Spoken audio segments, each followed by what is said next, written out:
सिर्फ 14 दिन और एक मुश्किल आदत को छोड़ना सोचने में छोटा लगता है, लेकिन इससे जिंदगी में क्या क्या बदल सकता है। आज हम बात करेंगे 14 दिन की नो फैप चुनौती की।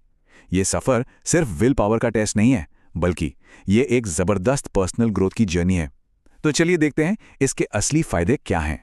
देखिए, आज की दुनिया में जहां हर तरफ डोपामाइन हिट मिल रहा है, फोन से लेकर जंक फूड तक, उसमें 14 दिन तक इस चुनौती पर टिके रहना सच में कोई मामूली बात नहीं है।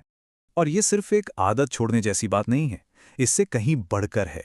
ये अपने दिमाग को, अपनी मानसिकता को पूरी तरह से रीवायर करने जैसा है। और शायद यही वजह है कि ज्यादातर लोग शुरू के कुछ दिनों में ही हार मान लेते हैं। इसीलिए जो लोग इसे पूरा कर पाते हैं ना, वो वाकई एक कमाल की चीज हासिल करते हैं। तो आखिर ये चुनौती है क्या? इसमें करना क्या होता है?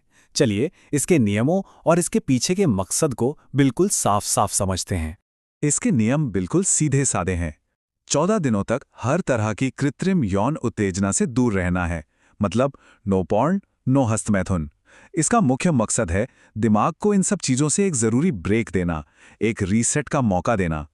और देखिए, मकसद सिर्फ परहेज करना नहीं है, इसके पीछे एक बहुत बड़ा क्यों है। ये है अपने अंदर एक फंडामेंटल बदलाव लाने के बारे में। डोपामीन के स्तर को रीसेट करना, आत्मनियंत्रण वापस पाना और हाँ, मानसिक रूप से मजबूत बनना। और ये जो 2 हफ्ते का समय है ना, यहीं से असली बदलाव दिखना शुरू होता है। तो इतनी मेहनत का, इतने अनुशासन का आखिर फायदा क्या है?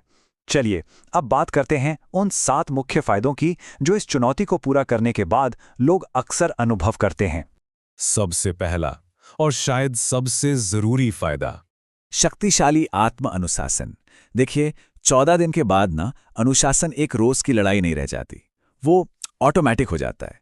इच्छाओं पर सिर्फ रिएक्ट करने के बजाय कंट्रोल के साथ जवाब देना आ जाता है। और ये अनुशासन सिर्फ एक चीज तक सीमित नहीं रहता, इसका असर हर जगह दिखता है। डेली रूटीन में, फोन इस्तेमाल करने के तरीके में, यहां तक कि खाने पीने और सोने की आदतों में भी। धीरे धीरे ये अनुशासन पहचान का हिस्सा बन जाता है। अब आते हैं दूसरे फायदे पर, और वो है ऊर्जा। ऊर्जा के स्तर में एक साफ वृद्धि। 14 दिन पूरे होने तक कई लोग बताते हैं कि उनकी शारीरिक और मानसिक ऊर्जा में एक जबरदस्त उछाल आता है। ऐसा लगता है जैसे अंदर कोई स्विच ऑन हो गया हो। लेकिन यहां एक बात समझने वाली है, ये सिर्फ ज्यादा ऊर्जा की बात नहीं है, ये स्थिर ऊर्जा की बात है। दिन 7 के मुकाबले 14वें दिन तक ऊर्जा ज्यादा टिकाऊ हो जाती है। मतलब दिन के बीच में अचानक से थकान महसूस होना, वो चीज कम हो जाती है। शरीर ऊर्जा को बेहतर ढंग से प्रबंधित करना सीख जाता है। नंबर 3, ये मानसिक रूप से बहुत शक्तिशाली है। तीव्र मानसिक स्पष्टता और गहरा फोकस।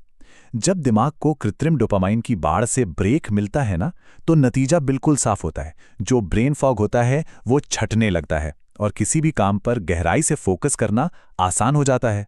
अब आते हैं चौथे फायदे पर, और ये वो फायदा है जो सिर्फ अंदर महसूस नहीं होता, बल्कि बाहर लोगों को दिखता भी है। मजबूत आत्मविश्वास और उपस्थिति। ये वो पॉइंट है जहां अंदर का बदलाव बाहर की दुनिया में झलकने लगता है। ये सिर्फ आत्मविश्वास महसूस करने की बात नहीं है, बल्कि उसे दिखाने की बात है।